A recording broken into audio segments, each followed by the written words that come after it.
Het belangrijkste nieuws van Curaçao in het Nederlands. Extra Journaal. Vers van de pers.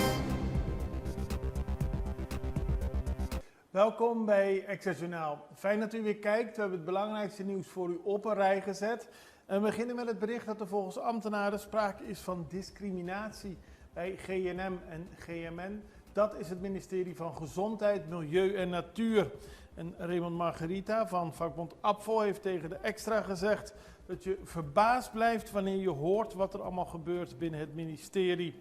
Hij heeft een bijeenkomst gehad met het personeel en daar is hij tevreden over. Tijdens het overleg zijn veel punten besproken die aandacht vereisen van zowel de minister van GNM als premier Gilmar Pek-Pisas, die verantwoordelijk is voor het onderdeel milieu. Een van de klachten die naar voren kwam betreft een consultant die al meer dan een jaar bezig is met een zogeheten nulmeting, maar de werknemers weten niets over de resultaten hiervan.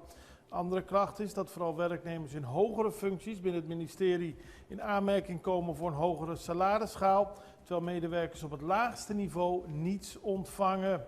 En ook vinden ze het niet kunnen dat de situatie in verschillende afdelingen zo verschillend is dat er in sommige gebieden niks gebeurt en andere gebieden, mensen aan de top dus, die maken wel vooruitgang terwijl de laagste werknemers achterblijven. Ze willen daar aandacht voor. Politie doet inval in de Savaan. Dat gebeurde vanochtend vroeg. Heeft het team dat joyriding onderzocht. Inval gedaan in de buurt van de Savaan. Daarbij zijn verschillende auto-onderdelen in beslag genomen. Ook werd er gezocht naar meerdere personen. Er is 1 persoon, een dame, aangehouden. En zoals gezegd, verschillende onderdelen die nader onderzocht moeten worden. Maar volgens politie betreft het een onderzoek naar mensen die zich stelselmatig bezighouden met het stelen van auto-onderdelen. De regering stuurt uitnodiging naar vakbonden. We hebben eerder deze week gezien dat er verschillende vertegenwoordigers van vakbonden bij de ministerraad aanklopten. Minister Cooper die was toen aanwezig, die heeft met ze gesproken. Ze wilden zo snel mogelijk een gesprek met de regering. En zoals vanochtend bekend werd, is er nu een brief gestuurd aan de besturen van de APVO, de SAP, de CITEC, de NAPB en STRAF. En daarmee zijn ze uitgenodigd op woensdag 26 augustus om 10:30 in de vergaderzaal van de Raad van Ministers. En die uitnodiging is verzonden door minister-president Pek-Pisas. Er werd tijdens de bijeenkomst van de vertegenwoordigers van de vakbonden vooral geklaagd over gebrek aan medewerking vanuit de regering aan het CGOA, het Centraal Georganiseerd Overleg Ambtenaren. CMC stelt endoscopische onderzoeken uit. Dat heeft het Curaçao Medical Center gisteren bekendgemaakt. Alle niet dringende endoscopische onderzoeken die worden tijdelijk uitgesteld wegens technische problemen met de apparatuur. Urgente ingrepen zoals kritieke longprocedures en onderzoeken naar kanker gaan wel gewoon door en krijgen voorrang. Het ziekenhuis zal direct contact opnemen met alle patiënten die door het uitstel worden getroffen. Reguliere operaties en andere ingrepen zullen geen hinder ondervinden, omdat hiervoor andere apparatuur en protocollen worden gebruikt. Dus het gaat eigenlijk alleen maar om die endoscopische onderzoeken. Een wetsvoorstel spreekt van een boete van 1 ton. Dat is een fors bedrag en de boetes die in de wet zijn opgenomen voor overtredingen met betrekking tot ongebruikelijke transacties zouden worden vastgesteld op een maximaal van 1 miljoen gulden. Dus het gaat om boetes van 1 ton, van 2 ton, 3 ton tot 1 miljoen gulden. En dat is een belangrijkste wijziging die is doorgevoerd naar aanleiding van aanbevelingen van een van de officiële adviesorganen van de overheid. De Extra schrijft er vandaag over. En het gaat om een manier om te laten zien dat ongebruikelijke transacties, en vaak natuurlijk transacties waarbij mensen zwart geld proberen wit te wassen of de belasting proberen te ontduiken, hard aangepakt moeten worden. APC Pensioenfonds sluit 2025 sterk af. En dat is goed nieuws, want het Algemeen Pensioenfonds van Curaçao heeft het jaar 2025 afgesloten met een dekkingsgraad van 115 plus 6,6%. En daarmee staat het fonds er financieel solide voor. En daarmee bevestigt het APC haar belangrijkste opdracht: het zorgvuldig beheren van het pensioenvermogen van zijn deelgenoten en gepensioneerden. En met de publicatie van het jaarverslag 2025 laat het APC volgens eigen zien dat ze ook bij internationale onzekerheid koersvast kunnen blijven en ervoor kunnen zorgen dat het een financieel solide basis heeft. Eind 2024 was de dekkingsgraad nog 113. In 2025 kwam deze dus uit op 115,6. En de politie die controleert op nummerplaten. Dat is aangekondigd en dat blijkt ook. U ziet het op de foto's uit een actie van de politie gisteren bij een motoreenheid die een Kia Sportage op de Caracas Bayweg aanhield. Waarom? Omdat de auto nog niet was voorzien van nieuwe kentekenplaten. De bestuurder werd de hoogte van het Vandis tankstation staande gehouden. De documenten van het voertuig werden gecontroleerd en die waren niet op orde. De bestuurder heeft hier onmiddellijk een boete voor opgelegd gekregen. Vervolgens startte de politie een gerichte controle op de kentekenplaten en ook daarbij werden meerdere boetes bij de Caracas Bayweg uitgedeeld. Wij gaan even naar een break, we zijn zo bij u terug. Extra in Nederland. Van Amsterdam tot Arnhem, van Groningen tot Maastricht, Extra is erbij. Volg Extra Digitaal en blijf op de hoogte van de belangrijkste ontwikkelingen in Nederland. Extra Digitaal is te zien op verschillende platforms en kanalen zoals WhatsApp, YouTube, Facebook, Instagram en ook TikTok. Wilt u ons op de hoogte brengen van een evenement of iets doorgeven? Neem contact op via WhatsApp, e-mail, Facebook of bel gewoon 06 1364 2945.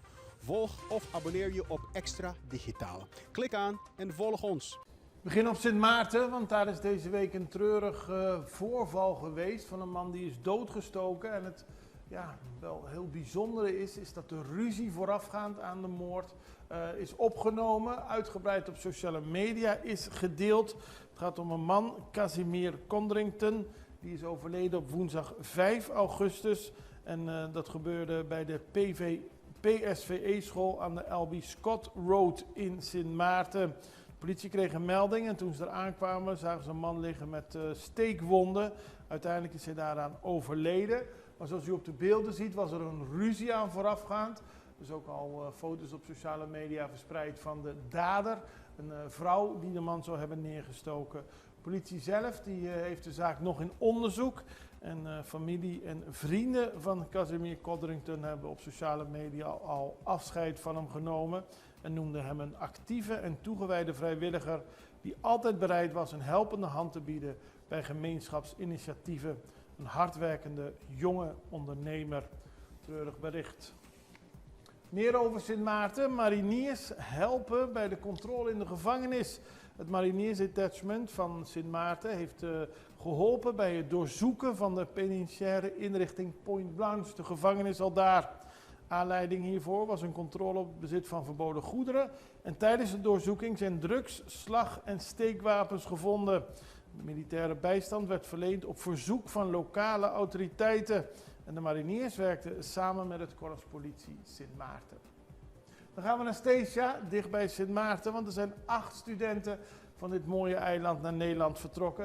Het is een kleine gemeenschap, dus 8 studenten is een mooie bijdrage aan het aantal mensen van Stesia dat daadwerkelijk met een diploma op zak zich verder wil verder komen, verder studeren, nieuwe ervaringen opdoen. Daarmee worden ze ook gesteund vanuit het eiland. Het gaat om studenten die allemaal hun middelbare school hebben afgerond en een opleiding zullen volgen aan universiteiten, hogescholen en mbo's in Nederland. Ze werden uitgezwaaid door beleidsadviseur van onderwijs Idris Bennett Merkman. En ze werden in Nederland verwelkomd door Toerang Gulu. Dat is de organisatie die hen daar opvangt. En het gaat met een goede begeleiding om te zorgen dat ze daadwerkelijk aan een studie beginnen waar ze daadwerkelijk aan willen beginnen. Dat ze ook een realistisch beeld hebben van die studie. En dat ze moet worden voorkomen dat mensen voortijdig afhaken van de studie. Dus er is een hele begeleiding met de studenten mee. Niet mee, er wordt een hele goede begeleiding gegeven. En er wordt goed begeleid in Nederland. Ik hoop dat u begrijpt wat ik bedoel. Dan gaan we naar internationaal nieuws, want Abelardo de la Espriella die is vandaag beëdigd als nieuwe premier van Colombia, de miljonair en Trump-bewonderaar die gewapende groeperingen hard wil aanpakken. Dat is de kop in de internationale media. Er wordt in de portretten van de nieuwe president daadwerkelijk benoemd dat hij een bewonderaar is van Trump en een voorstander van een harde veiligheidsaanpak. Hij zegt dat er de politiek is ingegaan om te voorkomen dat Colombia door links wordt vernietigd.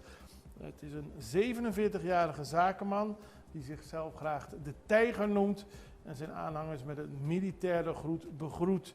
Het is een totaal ander gezicht dan de president die afzwaait, Petro. Veel meer linksgerichte politicus.